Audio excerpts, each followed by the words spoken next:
So I think I'm ready to order up this PCB. I really have only made a couple of minor changes to it since the last video, but I'm going to get that ordered up. And I thought I would also like to order a secondary option in case I do have issues with this.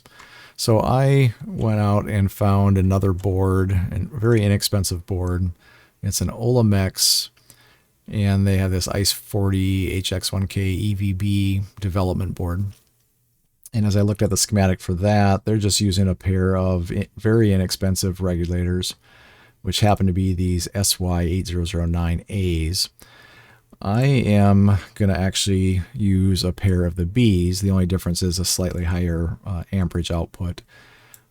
And I ordered up a batch of these. They're 30 cents each, so they're not expensive at all.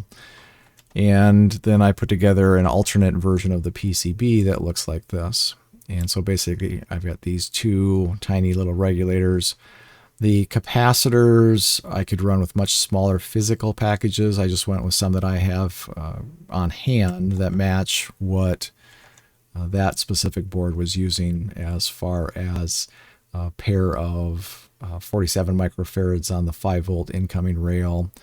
And then there is a 22 microfarad on the incoming for each of those regulators, and a pair of 22s on the outside of the regulators. And so that's what I did. I had some of those on hand, just a different physical package. They're using a 603. And if I go look at mine, instead of a 603, I am using a 1210. So mine's a much physically larger, but really the same microfarad that I'm going to be trying to use. So this will be my backup option, or maybe just my comparison, so I can kind of see how does this board compare to this board over here as far as the power setup is concerned. If this one over here works, this LT3504, I would expect it to perform better. But if for some reason it doesn't work, or maybe I'll be surprised and this one over here will do just fine for my needs too. And this one is simpler. I could compress this down quite a bit further, I think, especially if I want some smaller physically sized capacitors.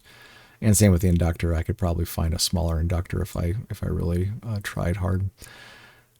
But I'm going to order both of these up, so maybe in 3 or 4 weeks I can get these in and get them populated and see how they perform.